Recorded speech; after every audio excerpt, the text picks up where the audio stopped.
Buenas tardes chicos, ¿cómo están? Eh, Espero que sigan remando en esta cuarentena, espero que la sigan piloteando, que no bajen los brazos. Eh, las cuestiones y los fenómenos sociales que nos atraviesan no pueden nunca dejarnos a nosotros eh, sin activarnos, sin movernos para conseguir lo que nos proponemos. Recuerden que junto con la profesora Natalia López, nosotros los acompañamos en todo tiempo y en todo lugar en la medida en que podamos. Por esto mismo he decidido grabar, filmar este video como para poder dar cierre a la unidad, la tercera unidad que estamos desarrollando dentro de la cátedra de filosofía. Esto es la unidad de ética.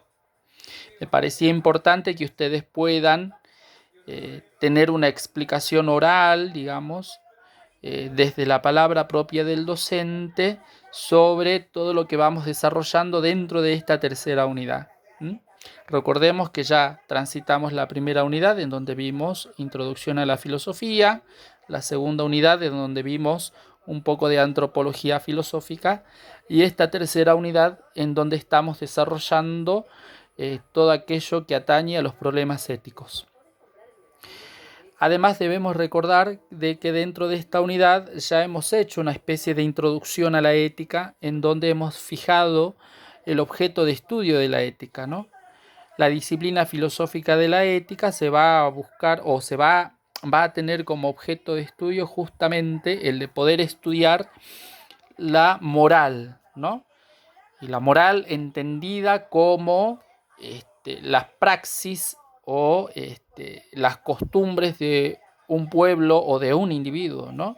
Que se diferencia netamente de aquellas praxis inmorales o amorales, ¿no? A partir de esta definición del objeto de estudio, también hemos empezado a recorrer, digamos, las distintas concepciones acerca de los valores del bien, del mal, de la justicia, etcétera, ¿no? Para eso hemos comenzado con la ética propia de los filósofos griegos, ¿eh? Sócrates, Platón y Aristóteles. ¿Mm? Desde la filosofía socrática hemos contemplado eh, la propuesta de una ética intelectualista que viene a oponerse netamente de la propuesta sofística sobre o de una ética relativista. ¿Qué quiero decir con esto o qué queremos decir con esto? La ética de Sócrates, la intelectualista, se opone netamente a la ética relativista de los sofistas. Los sofistas sostenían una ética relativista sosteniendo o afirmando que toda norma, valor, etcétera, o ley son transitorias, es decir, que pueden ser modificadas y cambiadas a lo largo del tiempo. Sócrates no va a sostener esto y no va a compartir esto. Él va a decir, desde la ética intelectualista, de que necesariamente al bien se lo debe conocer. Por eso es que se llama ética intelectualista. El bien se conoce. Recordemos aquí la antropología de Sócrates. Sócrates sostenía que el hombre estaba compuesto por un cuerpo y el alma, ¿no? El cuerpo era, digamos así, algo finito, algo que se destruye, que muere, mientras que el alma es algo infinito y que de alguna manera posee aquellos conceptos universales que hacen, digamos, a la felicidad del hombre. El concepto del bien se encontraría en el alma. Y por eso Sócrates va a decir que al bien se lo debe conocer. Por lo tanto, la virtud, llamado por Sócrates como arete, este arete, la virtud de lo bueno, de lo bello, de lo justo, puede ser conocido y al mismo tiempo puede ser enseñado. A la virtud se la conoce y se la aprende, dice Sócrates. Y esta virtud posee la característica de ser absoluta y universal. Y al mismo tiempo esta virtud se la puede enseñar. Por lo tanto, el buen ciudadano, para Sócrates, no va a ser aquel que sostiene que las normas cambian y son de alguna manera o sirven o existen en la medida en que el sujeto las admite, sino que las normas, al ser universales y al devenir, digamos, del conocimiento y de la aprehensión, las normas conocidas hacen al buen ciudadano, hacen al hombre virtuoso. Contrariamente, el vicio va a ser producto de la ignorancia, digamos, ¿no? El hombre ignorante es el hombre vicioso, dice Sócrates. Entonces, la gran diferencia entre la ética intelectualista de Sócrates y la ética relativista de los sofistas consiste en que Sócrates va a sostener una virtud, una noción del bien, del mal, de lo justo, que puede ser conocido y que puede ser enseñado y que al mismo tiempo hacen al buen ciudadano. El discípulo de Sócrates va a ser Platón. Y Sócrates va a ir más allá, y Platón va a ir más allá de la propuesta socrática. ¿Por qué?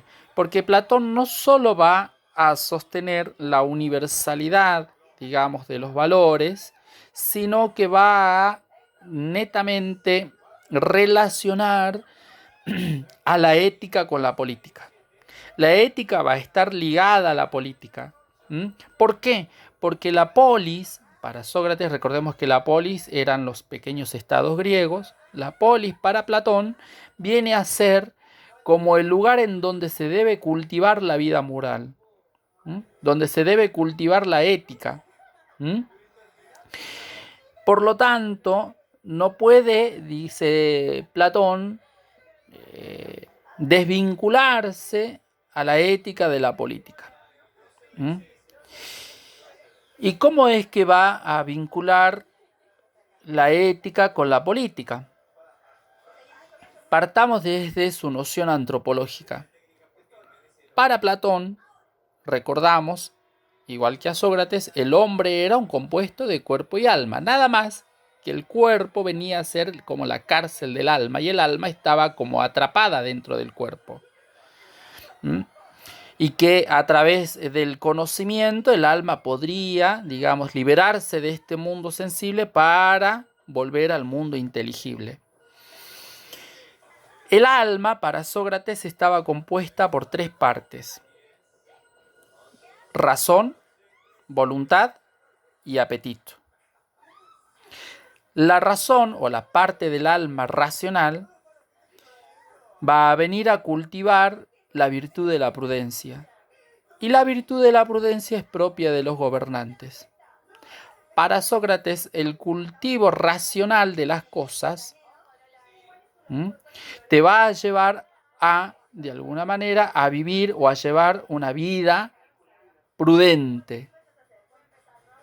Y esta virtud, el de la prudencia, es propia del gobernante. Por eso para Sócrates, quien debe gobernar la polis debe ser el filósofo, ya que el filósofo se destaca por cultivar el alma racional y por ende la virtud de la prudencia. La segunda parte del alma es la voluntad. Cultivar la voluntad va a llevar a que el hombre pueda contener en sí mismo la virtud de la fortaleza. Y esta virtud es propia, dice Platón, del soldado. Por lo tanto, aquel que cultiva la voluntad y por ende la virtud de la fortaleza es aquel que debe ocupar el lugar del soldado dentro de la polis, ya que el soldado se va a encargar de mantener la seguridad de la polis. La última parte del alma es el apetito.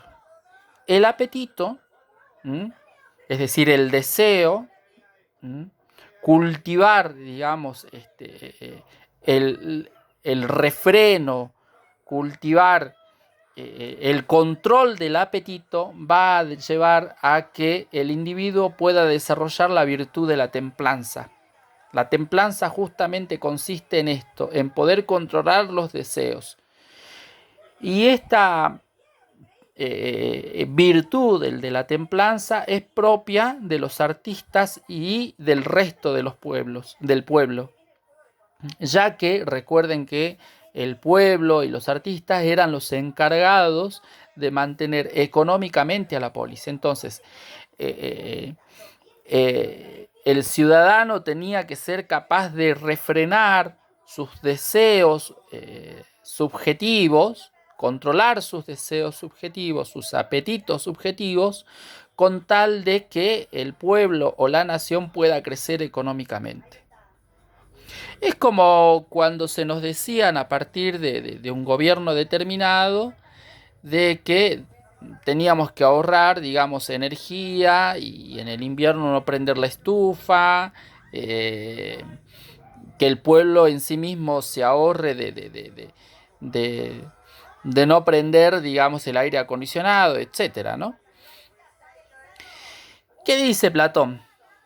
Platón, al contener o al vincular a la ética con la política, va a sostener que la armonía entre estas tres partes del alma y por ende la armonía de estas tres funcionalidades dentro de la polis va a generar un estado justo, genera justicia. Y por ende, dice Platón, el buen ciudadano es aquel que pueda ejercer, digamos, o pueda encontrar dentro de la polis el ejercicio de estas virtudes. Contrariamente, Aristóteles, discípulo de Platón, va a sostener una ética eudaimonista y teleológica. Y él se separa, ¿sí?, de la ética intelectualista de Sócrates y de la ética propuesta por Platón. ¿Qué quiere decir una ética eudaimonista y una ética teleológica? La palabra teleología hace referencia al fin. Para Aristóteles, la ética tiene que ver con aquella finalidad de todo acto humano. Para Aristóteles, el acto humano tiene un fin. Y ese fin, es decir, el acto humano del hombre, el fin de ese acto humano, viene a ser la felicidad. Y ahí surge la característica de la eudaimonía. Entonces, volvemos. Para Aristóteles, la ética es teleológica. ¿Por qué? Porque el acto del hombre, el acto humano, posee una finalidad. Y es eudaimonista. ¿Por qué? Porque esa finalidad, es decir, la finalidad del actuar del hombre, es la felicidad. Entonces, el fin del acto humano es ser feliz. La pregunta que se hace Aristóteles es justamente qué es la felicidad o en qué consiste la felicidad. Y para Aristóteles la felicidad es el bien supremo. ¿Y cómo llega a esta definición? Bueno, él diferencia entre actos menores y actos mayores. Perdón, entre bienes menores y bienes mayores.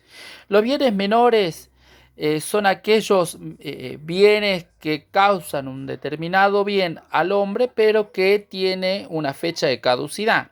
Por ejemplo, los placeres, las riquezas, los afectos, los amigos, etc. Son bienes. La amistad, por ejemplo, es un bien, pero es un bien menor, ya que la amistad puede en algún momento caducar, ya sea a partir del fallecimiento del amigo o de que me peleé con mi amigo, etc.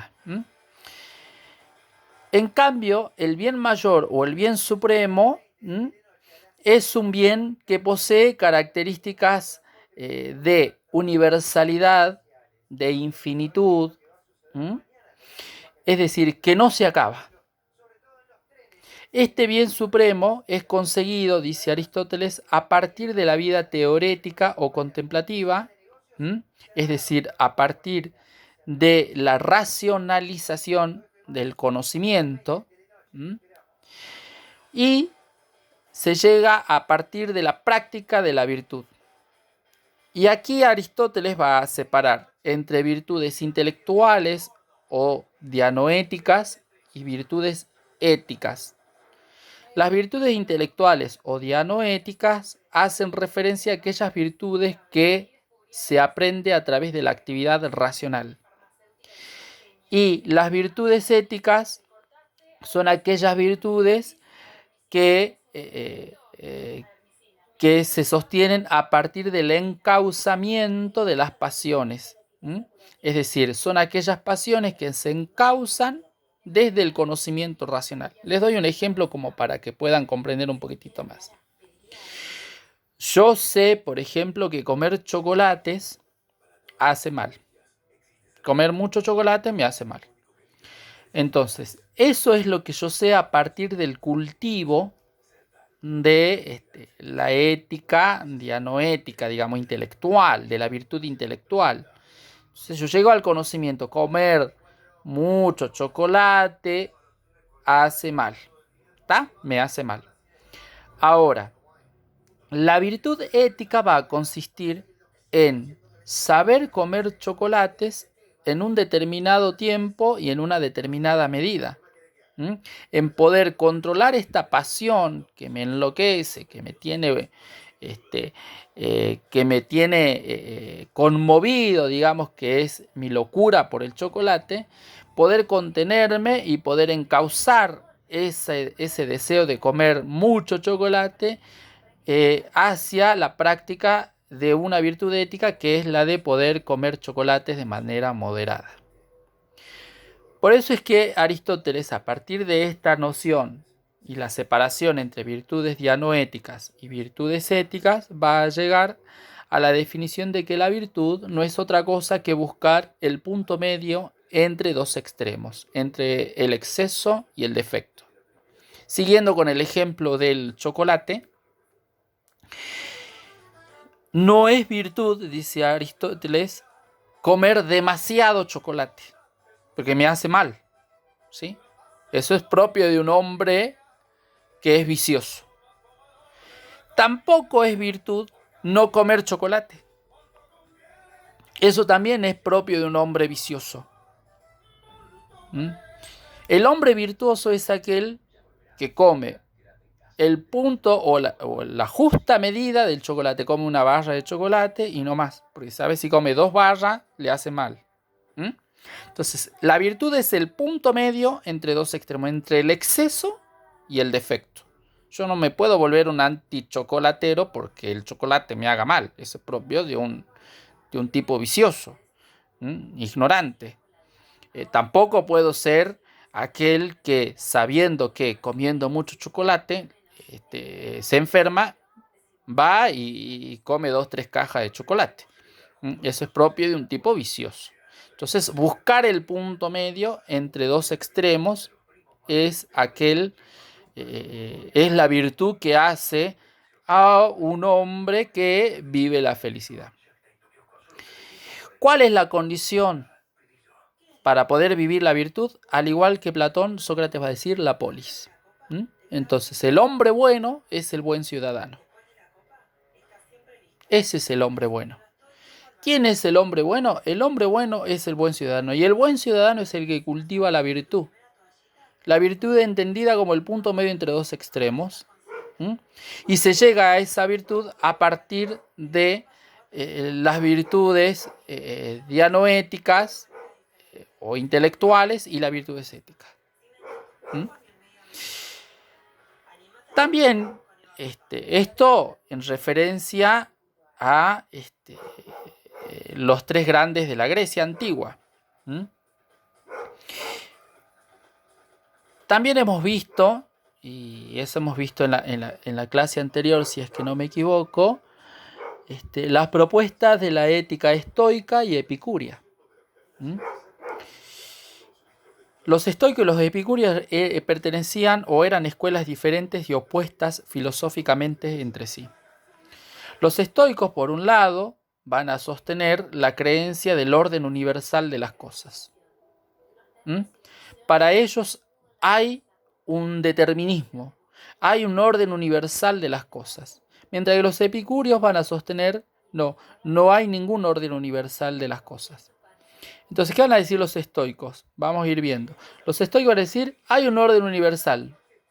Si hay orden universal, no hay libertad, ni azar.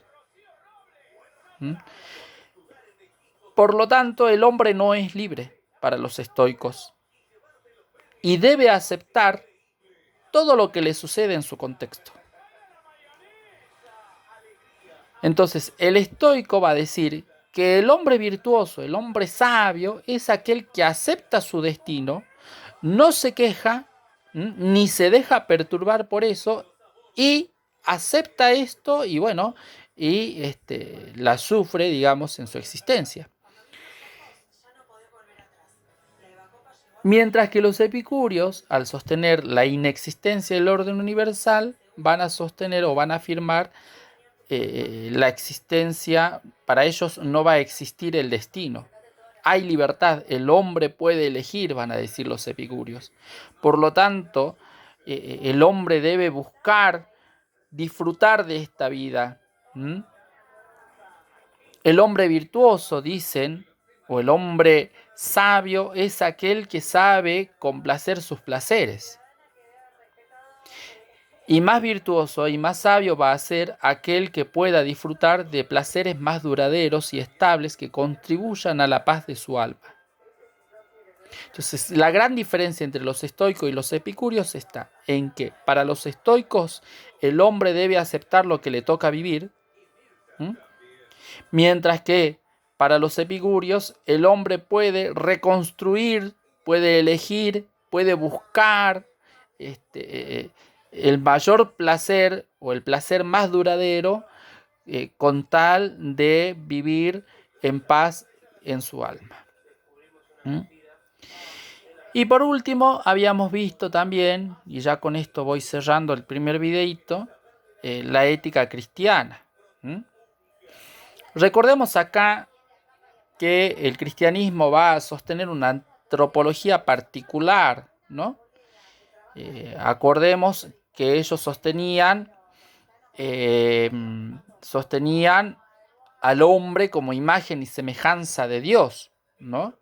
Un hombre que es consubstancial de la divinidad, que participa en alguna medida de la esencia divina.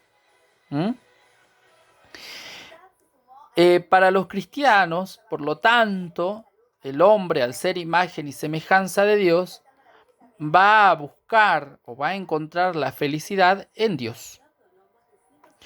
Por eso es que van a decir, o va a decir la ética cristiana, que el fin último del acto humano no va a ser otra cosa que Dios, ya que Dios es el único que le puede hacer feliz al hombre.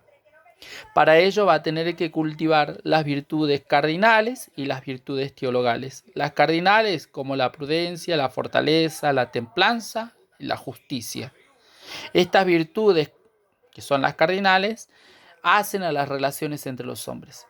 Mientras que las virtudes teologales como la fe, la esperanza y la caridad van a ser o van a buscar una relación directa con Dios. Entonces, la cultivación o el cultivo de las virtudes cardinales van a buscar la mejoría en cuanto a la relación entre nosotros. Mientras que el cultivo de las virtudes teologales, la fe, la esperanza y la caridad, van a buscar una relación perfecta con Dios. Entonces, a partir de esto, la ética cristiana va a sostener de que el hombre puede alcanzar el orden divino y empezar a vivir la propuesta del cielo ya aquí en la tierra. ¿Mm? Por lo tanto, debe venir, digamos, el hombre bueno es aquel que cultiva estos dos tipos de virtudes para poder llegar a Dios, ¿no? Igualmente dentro de la ética cristiana encontramos a dos filósofos importantes que van a hacer cada uno su propuesta.